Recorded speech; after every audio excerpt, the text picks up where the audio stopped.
আসসালামু আলাইকুম। Hi everyone. আমি আছি আজালি মোসাম্মে। নতুন একটা ব্লগ শুরু করছি। আমার আব্বাকে নিয়ে কিছু কথা শেয়ার করতে চাই আপনাদের সাথে।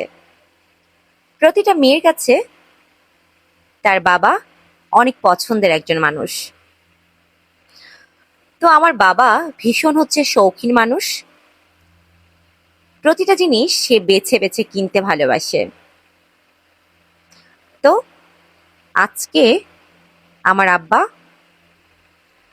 তার শপিং এ এসেছে, আমাকে নিয়ে আসছে, বাট আমাকে ভীষণ পরিমাণ ঝাড়ি দিচ্ছে যে পছন্দ করে দিতে। কারণ আমি জানি আমার পছন্দ তার ভালো লাগবে না, এই জন্য আমি আশেপাশে ঘোরাফেরা করছি। আমার আব্বার পছন্দের কিছু ব্র্যান্ডস রয়েছে, তার বাইরে সে কখনোই যায় না। ঘুরে ঘুরে দেখছে যে কোনটা ভালো হয় না হয়, দেখেই বুঝতে পাচ্ছেন এটা নেওয়া যায় কিনা, ওটা নেওয়া যায় কিনা, হাত দিয়ে দেখছে।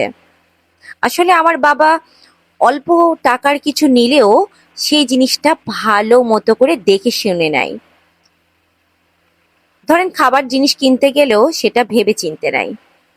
বাই।